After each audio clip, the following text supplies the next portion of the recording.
బేబీజీ అమరావతి వెంచర్లో freedom from registration charges జనవరి 26 వరకు మాత్రమే. Call 04069032244. Different crimes, different extra marital affairs, different murders ఇక చెప్పుకుంటూ పోతే మోరల్ వాల్యూస్ గురించి మనం మాట్లాడడం దండగా.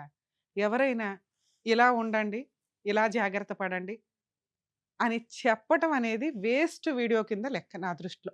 ఎందుకంటే సమాజంలో మార్పులనేవి లాక్‌డౌన్ తర్వాత చాలా దారుణంగా మారిపోయినాయి.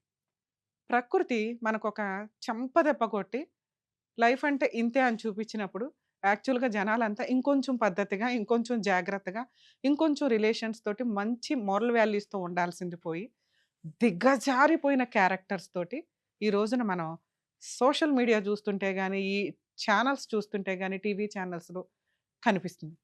క్రైమ్ గురించి మాట్లాడితే సైబర్ క్రైమ్‌లో డిఫరెంట్. ఈ రోజున మనుషులు కొన్ని యాప్స్ పెట్టుకోనో, ఇన్‌స్టాగ్రామ్‌లోనో వాళ్ళ పర్సనల్ లైఫ్‌లో వాళ్ళేంటనేది మనకు తెలియని కూడా తెలీదు. కానీ మేము సెలబ్రిటీలమే అని చెప్పడానికి, ఫ్యామిలీ ఇద్దరు వైఫ్ అండ్ హస్బెండ్ కూడా కలిపి వీడియోలు చేస్తూ, ఒక గ్రూప్ ఆఫ్ ఇది కవర్ చేసుకున్నాక, వ్యక్తులతోటి పరిచయాలు పెట్టుకోవడం, వాళ్ళని ట్రాప్ చేయటం, చిట్టీలు వేయటమా, లేకపోతే అప్పులు వసూలు చేయటమా, వాళ్ళని ట్రాప్‌లో పెట్టిన తర్వాత ఆళ్ళ ఇళ్ళకెళ్ళి దొంగతనాలు చేయడం, ఇవన్నీ రెగ్యులర్‌గా చూస్తున్న టైంలో, కరీంనగర్‌లో మనం రీసెంట్‌గా ఒక ఇన్సిడెంట్ చూడొచ్చు. భార్యాభర్తలు ఇద్దరూ కలిపి వాళ్ళకి బిజినెస్‌లో లాస్ రావడం వల్ల ఆళ్ళకి ఆల్రెడీ ఇద్దరు పిల్లలట పాపం. మరీ దారుణం అసలు అది చూడగానే భలే బాధేసిందండి.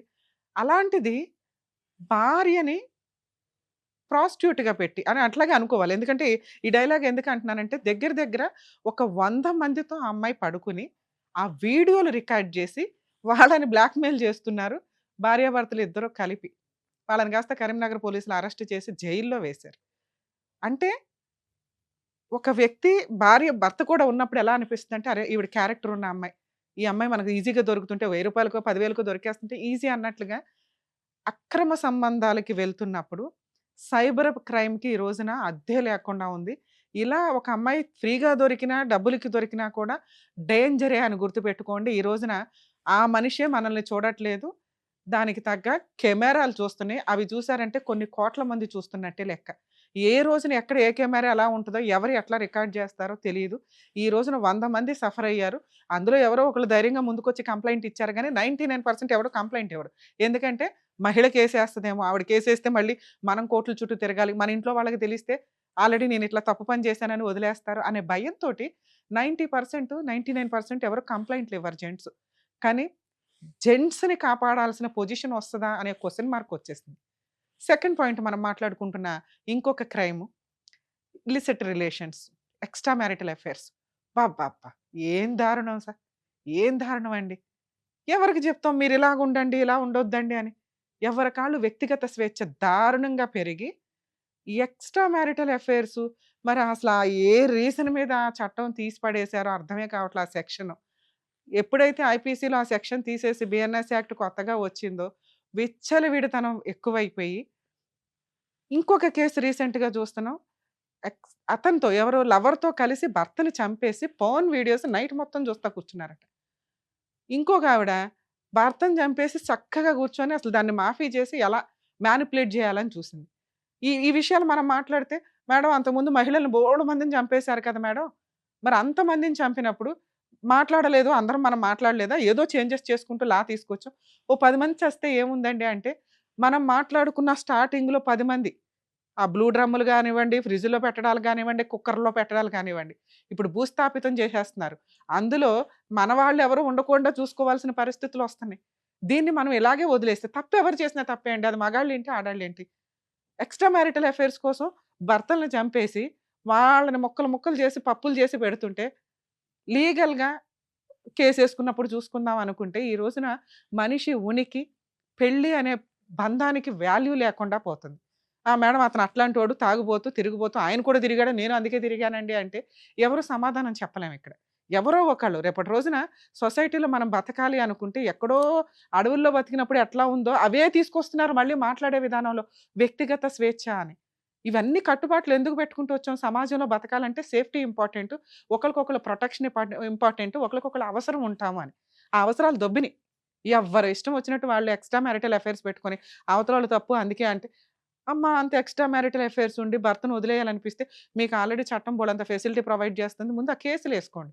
కేసులేస్తేనే చాలు వాళ్ళ జీవితం ఒక 5 ఇయర్స్ సర్వనాశనం ఎలాగో.